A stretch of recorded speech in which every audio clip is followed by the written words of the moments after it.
Strike last word. Gentleman is recognized.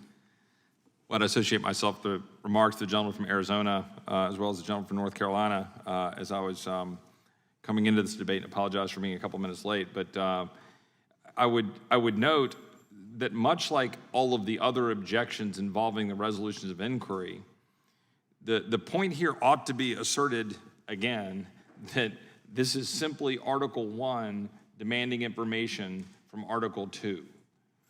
This is not high controversy, right? This is something that, of all the things we should want to agree on a bipartisan basis, it would be, let's press the administration for information. And if it's classified or there's something like that, then let's do it in the SCIF or whatever. But we collectively should want facts and information to seek the truth. I don't think that should be that controversial. I noted last week when talking about a different issue, now it's much more relevant and on point even today, that in the Oversight Committee, I think about 2 months into my first year in Congress, I voted to subpoena individuals and information directly related to this point of the previous administration. It did not go over very well, as you might imagine, among kind of circles in the here in Congress as well as in the White House. But my view on this is not a political one. It's not an issue of, oh, well, Joe Biden's in the White House, so I want to go stick it to Joe Biden by trying to find something I can go pass. It's very simply put, I want answers to be able to answer questions. That's our job. And what we're talking about here are children, and we're talking about a border that has created an environment where we all must agree on a bipartisan basis, absolute, undeniable fact, children are being abused, children are being put into the sex trafficking trade as a result of the massive flow across our border. Even if my colleagues on the other side of the aisle don't want to acknowledge that there's a massive flow across our border, or they want to say, oh, don't worry, that's all asylum claims, don't worry about it, there's no issue, there's no gotaways, there's no fentanyl, there's no cartel issue, it's all fine. No worries. All the crap we're seeing of the 53 dead migrants in San Antonio, all the stuff happening to Texans, all the people dying. Oh, don't worry about all that. Ignore it. Even if we just accept, oh, don't worry about that. We can't agree that we ought to get every ounce of information out of the executive branch to be able to do our job and to seek the truth. I think that ought to be a straightforward inquiry, a straightforward question, a straightforward answer from us on the separation of powers, seeking the truth out of the executive branch in order to conduct our oversight responsibility, particularly when we're talking about the lives of children, the lives of individuals who are being abused by cartels, who are being put into the sex trafficking trade. And oh, by the way, we're talking about danger to Americans as well. And I think the gentleman from North Carolina has a question. I thank the gentleman for yielding. Not so much a question, but just maybe an emphasis point. I made reference to these facts just a bit ago. But I'll use it here. A fellow named Rolando Marin Sotelo, 22 years old, entered the United States as a UAC. His brothers, Alder, Alfonso, and Arturo, 25 and 29, also illegal aliens in North Carolina, have been indicted for murdering Deputy Wade Bird, I believe. His last name's Bird. I may have the first name wrong. In Wake County on August 12th. This is the fact that Rolando, who has been arrested, been charged for possessing ammunition and a weapon by an illegal alien now. He also was stopped. The reason that was discovered is because he was stopped for an illegal tent and fictitious tag on an automobile. You know, we hear a lot in detail about in widespread the big numbers about UACs who are entering into the country. I think we lose sometimes the picture for the massive numbers that we know to be out there. But we know in just a case of an extremely tragic result in my state, resulting from illegal aliens, and you have an illegal alien youth with a family of other illegal aliens who has allegedly committed multiple crimes, is engaging in things like having fake license tags on automobiles, getting caught for that, having weapons. Not knowing what's happening to UACs throughout the country lends itself to that kind of chaos developing.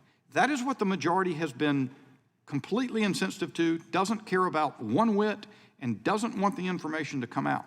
I understand politically why, but I cannot understand any other reason that you would not want to let that out. I yield back. I yield back. Gentleman yields back. Well, seeks recognition. What purpose does the gentleman from Florida seek recognition? Move to strike last word. Gentleman is recognized. Yield to the gentleman from Texas. Well, I think the gentleman from Florida, I just wanted to be able to engage in colloquy. The gentleman from North Carolina, and happy to do so some more.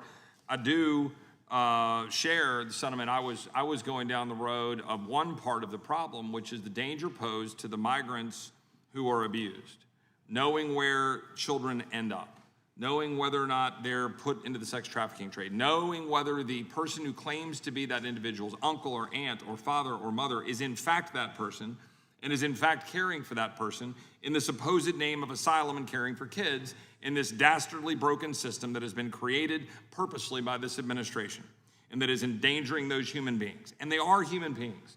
Human beings, the 53 who were dead in the trailer I talked about in San Antonio, the 73 here in a stash house in Washington, D.C., our nation's capital, 12 of whom are children. This is real. This is a very real impact on human beings being used as political chattel. And that's the truth. And the fact is, as my friend from North Carolina was just talking about the abuse there, I assume one of my colleagues may have brought up the illegal immigrant who posed as a minor while crossing border charged with murder in Florida.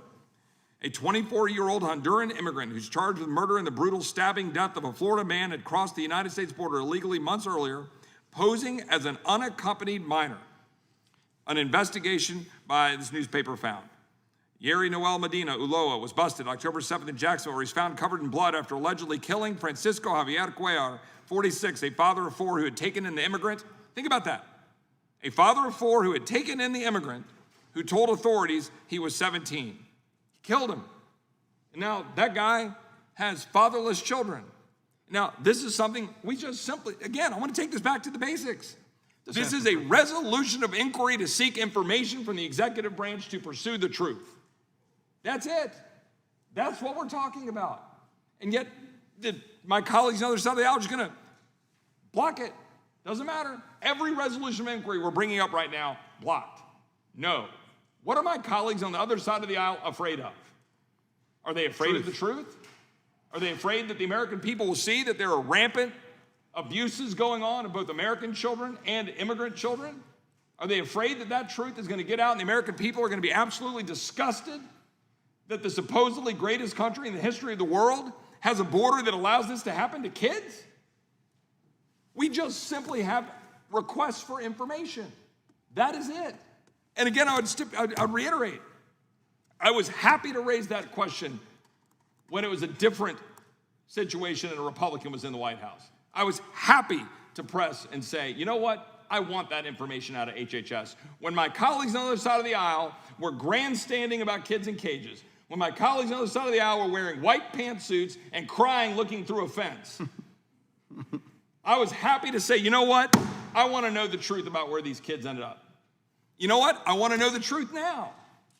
I don't give a damn who's in the White House, Democrat or Republican. What in the hell is happening to our border? What is happening to Texans? What is happening to North Carolinians, Floridians, a few Kentuckians? I deal with the gentleman from North Carolina if he has anything to add. I think the point that you make, and the reason I used the example of Rolando Marin Sotelo from North Carolina is you see by examples, and you offered many more, the chaos in the people's lives who are the migrants and the chaos in the people's lives who are living in the community. You know, we heard a lot this week or in the last week or so about Martha's Vineyard not being in position to absorb 50 migrants. They don't have the resources. They're not. It's impossible for them to handle it. They don't have the resources. Usually, what you hear, but I mean, the fact is, I can tell you that in North Carolina, not in Burke County, not in Wake County, not in Orange County, where one of the arrests occurred, you can destroy lives anywhere if you have ungoverned, unmanaged migration and people being sent into unstable circumstances without providing any responsible care. And I yield back. Yeah, if the gentleman from North Carolina, appreciate getting my time back to finish with this. What about the actual unaccompanied alien children? Reuters reported at the beginning of September that dozens of migrant children are missing in the Houston area. We literally just don't know what happened to them. The Washington Times reported in August on a 10-year-old girl who was smuggled into the United States and handed over to an illegal immigrant family that said they were related to that girl. The government approved the family as sponsors. Then the girl was beaten on at least 20 occasions, torn at the mouth, come out with a knife, and raped by at least 4 members of the family, at one point becoming pregnant before having a miscarriage. That's the state of our current system. I yield back. Gentleman yields back. Who else seeks recognition? Seeing none. Gomer Mr. would Gomer, like recognition. for what purpose does the gentleman from Texas seek recognition?